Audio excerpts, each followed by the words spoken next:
Hello and welcome all of you beautiful souls. So I hope that you are having an amazing beginning of your school year.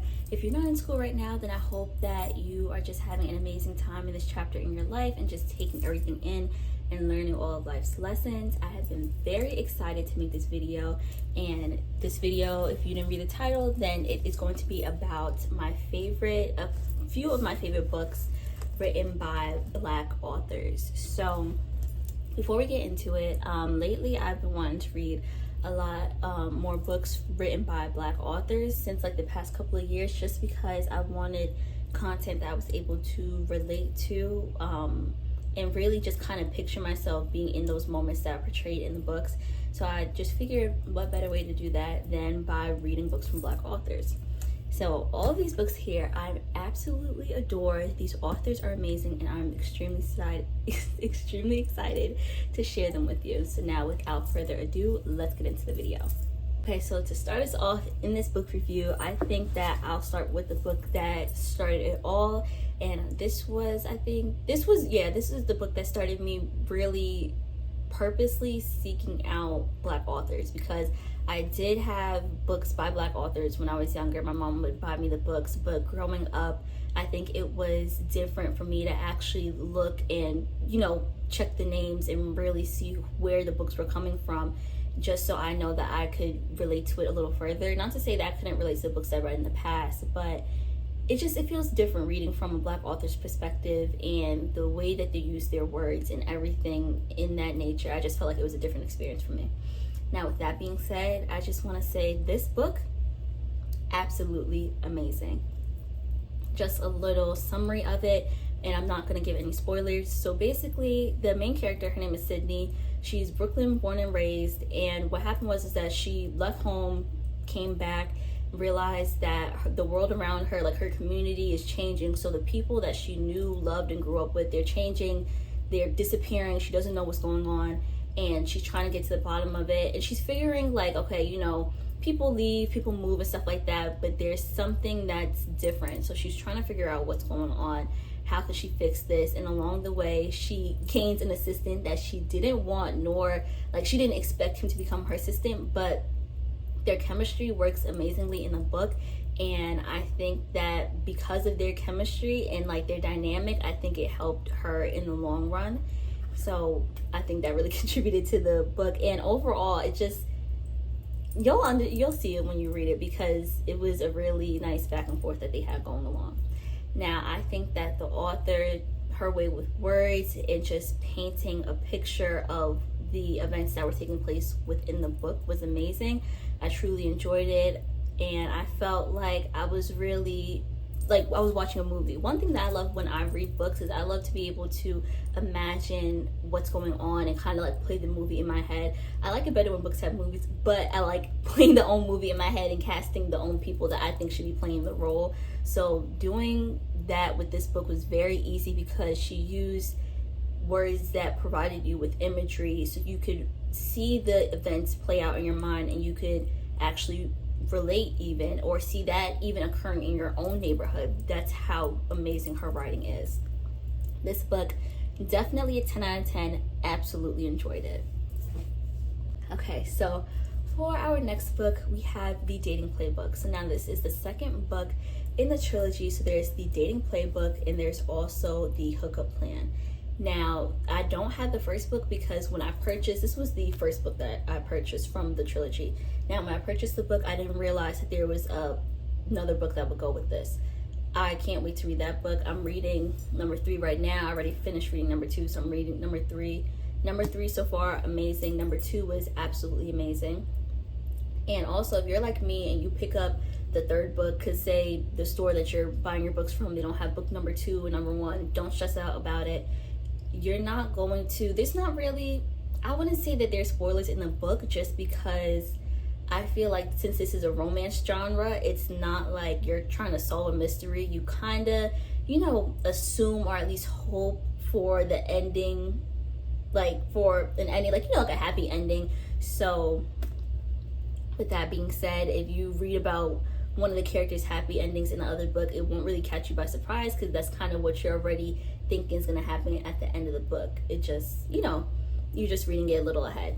Now, the way that this goes is, so this is Taylor, this is London, and then the first book is about Samaya. So these women are all best friends, and they are all featured throughout each other's books. Now, I don't know about Samaya's book, the first one, just because I haven't read it yet, so I don't know how much London and Taylor are featured in her book. But so far with Taylor's book and with London's book, Samaya and each other, like, they have all been mentioned in the books. Now onto the Dating Playbook. I absolutely love this book. This is the like fake dating trope. I really haven't looked into the tropes. I don't know if that's actually like an actual trope or whatever, but I would just call it. So it's definitely kind of like I guess you could say To All the Boys I Loved Before-esque, just off of the, you know, having a plan about fake dating and you're not trying to catch feelings. I wouldn't say, I feel like with To All the Boys I Loved Before, the only difference is that I don't think no one was trying to get anyone jealous in this book. This was a strictly business type of thing. So basically, a little summary of the book is Taylor. So this is Taylor. So she is a athletic trainer, and she agrees to train Jamar Dixon. So that's him right here. He is a football player. He was a professional football player. Then he injured himself, and he wants Taylor to train him. And he's also a little attracted to her, of course. And so he wants Taylor to train him, but the only thing is that no one can know that he's being trained by her. So one day they're met by I believe it was a journalist, and he's like, oh, like, you know, who is she or whatever. And in order to cover the fact that Taylor is training him, Taylor just says, oh, I'm his girlfriend. And that's kind of how we get into the Dating Playbook, because they had to come up with this way to act like they're, you know, dating and stuff like that, to hide the fact that she's actually helping train him. I absolutely love this book. I thought it was amazing, and it feels really good to read romance novels because it, you know, it keeps the hope alive. It was a really great book, and I love the authors. I love like when authors use expressive words, because like I said, I like picturing the books in my head and kind of playing out my own movie. So her use of like her language throughout the book, the way that she portrayed certain scenes, I really enjoyed it. And one thing that I enjoyed too is that there was no sense of like betrayal in this book. So it wasn't like the two characters had to go through this like hardship that was almost like not reconcilable. Because I feel like sometimes with these romance novels and these romance genre books and movies and things like that, they kind of have the two main characters going through this like hardship where you're thinking, oh my gosh, are they ever going to get back together? Are they ever going to be able to overcome the struggle? They don't go through that. It's just kind of going through the motions of, okay, we're fake dating and let's see where that brings us to.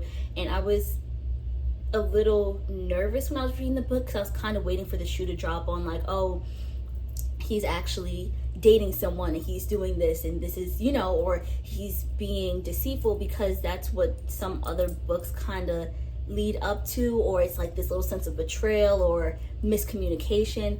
And there was none of that in this book, at least that I really remembered.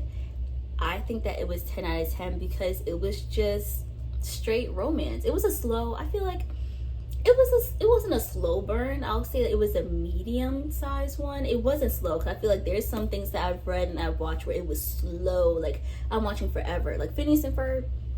Him and Isabella did not get together until like the last episode. That's a slow burn. This was not a slow burn. This was, they both liked each other. It was known. They were just trying to, you know, fight it off. But yeah, 10 out of 10 for this book. Absolutely loved it. Also, Black Love, absolutely love it.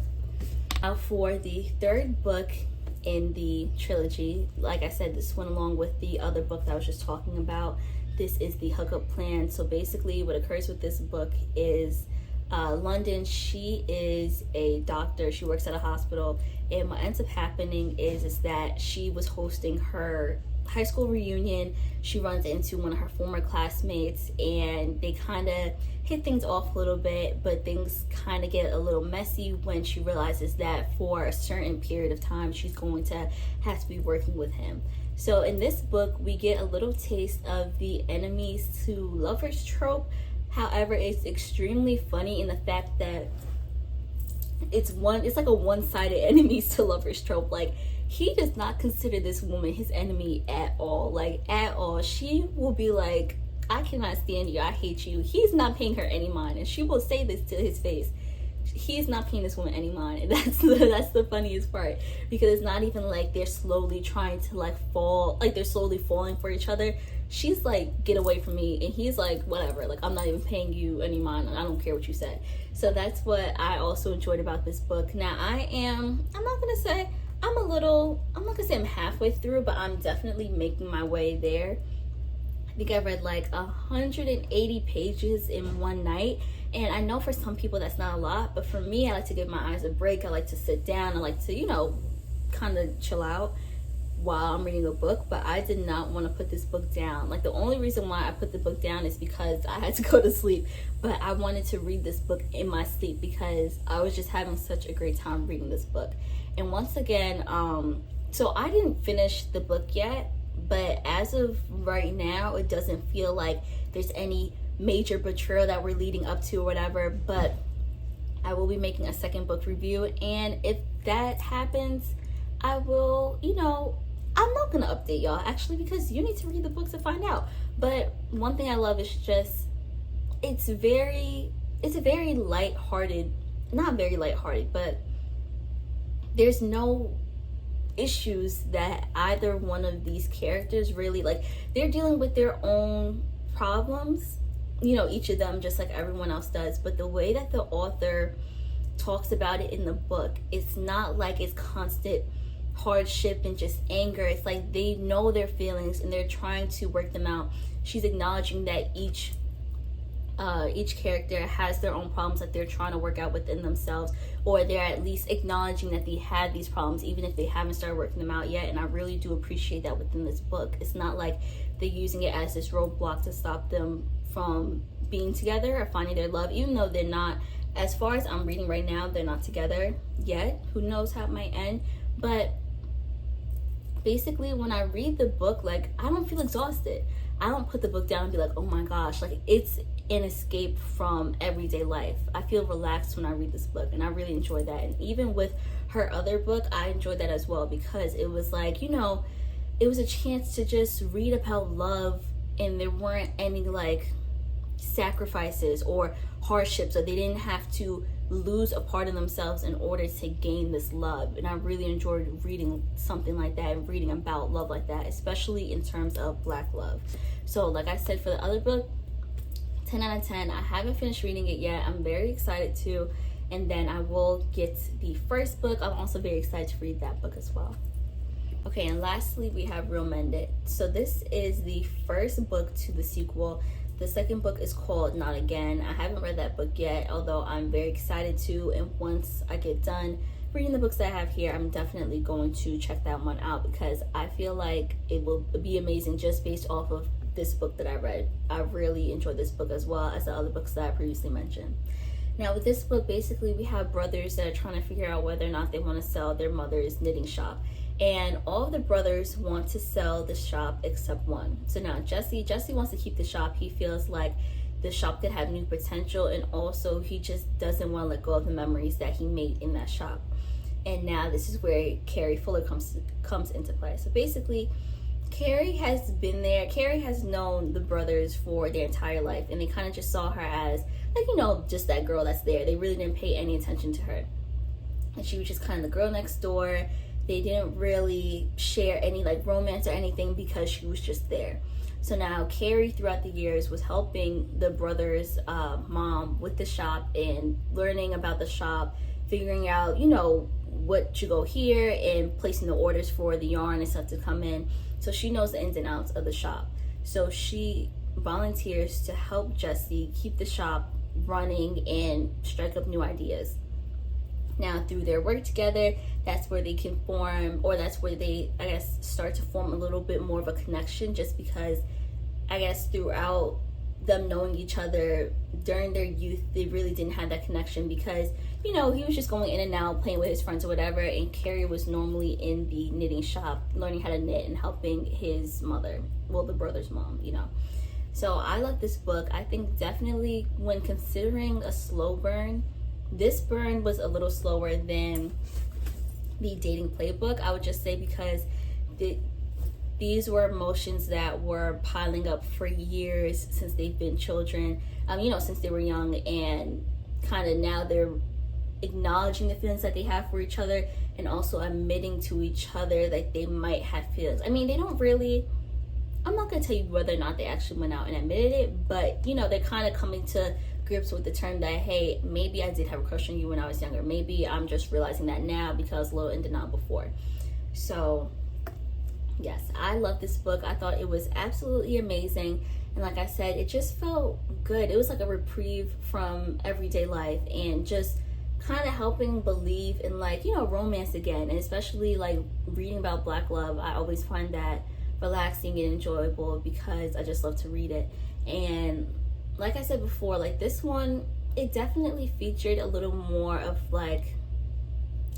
everyday life, in the sense that there are different people kind of navigating in and out of their lives. There are other people, because what I will say is, between these two books, with this book, it was kind of not I only have eyes for you, but we were really focused on these two characters.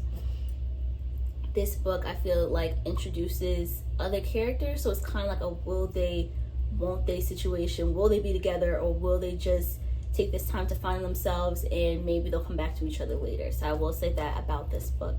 Once again, I enjoyed the imagery that the author provided through her words, and I enjoyed the ride that I was taking on while reading this book. Now, I absolutely love this book. I read this book, I think maybe in a day.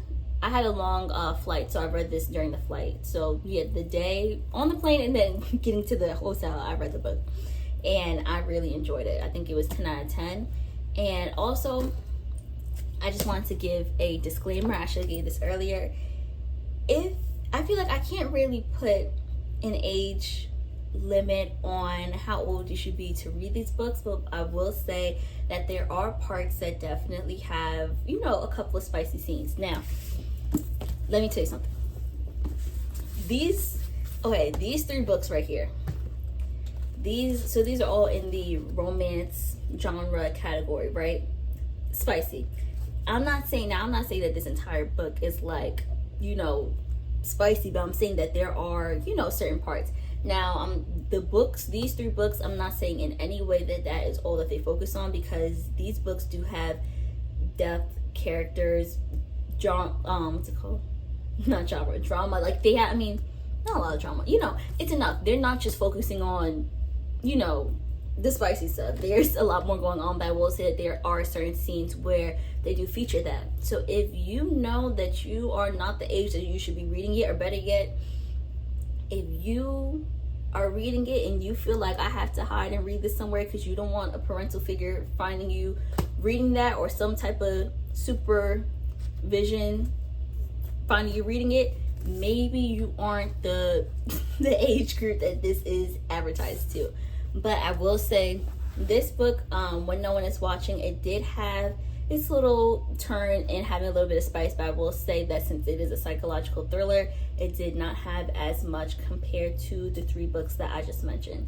So if you are interested, and it has a little spice, but you feel you could manage through it, whatever, I will say that this book might be the best for you. And yeah, so now if I had to say, out of all four of these books, if I had to say which one would be the best for a book club, I would say that I think if you're looking for anything, regardless of whether it is romantic or psychological thriller, whatever, I don't know how a lot of books here right now, but I would say this is definitely, when no one is watching, is definitely an amazing book club read. I think that everyone would enjoy it because it brings up a lot of topics that you could converse about, whether it's the little steamy scenes that they have here and there, or if it's just the climate of what's going on in the book and how you could relate it to what's going on nowadays. Whatever angle you want to take it from, I believe you are able to do that within this book. Now, when it comes to romance novels, I will say book club wise, I will say that any of these three books are amazing contenders.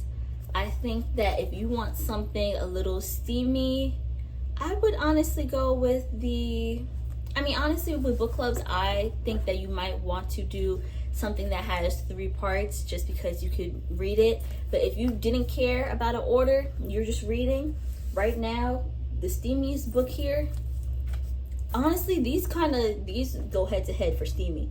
But right now,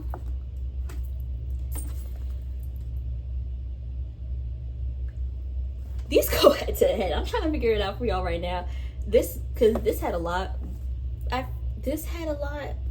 But I think it's when you consider where the book is heading off from, because basically the difference is that in this book you kind of get to those scenes a little faster, because the main character, she, as it says, the hookup plan, so she thinks, well, so her best friend's in the book, and this also says on the summary part of the book, her best friend suggests that, you know, she had a little hookup just to release and, you know, unwind because she's under a lot of stress right now. So with that being said, I believe that you will be exposed to the steamier scenes a little earlier as opposed to the Dating Playbook. Now, I will say, with that being said, I guess since this is more, I won't say hookup based, but because at a certain point that's what the main character is in search of, this would be your steamy read. But don't let this fool you. This is also has a lot of steam in it as well. This does too. Now, I think this one, like I said, it not focuses on it a little more, but it's featured. It seems to be featured a little more just because that's kind of not the point of the book, but that's what it was going with in the beginning, or that's what the main character was in search for. So you might have it mentioned. It might seem like it's mentioned a little more in comparison to the other 2 books. I think the Hookup Plan is a great steamy read if you want that. And also, if that's what you're looking for book club wise, so steamy read, that's your one. If you want I guess a bit of a slow burn, a little fake relationship, this is definitely the book for you. And if you love the girl next door trope and you also want a steamy read and you want, I guess it's definitely girl next door underdog type of thing, but I feel like that's kind of, well, no, I feel like the girl next door isn't always the underdog, but this is definitely underdog girl next door. If you enjoy that, then this right here is the book for you. All 4 of the books that I mentioned throughout this video were absolutely amazing, and I definitely enjoy each and every one of them. So whatever you pick, just know that there won't be like a bad choice. You're going to enjoy whichever one you buy. Now, with that being said, thank you so much for watching, and I hope you have an amazing rest of your day. Bye.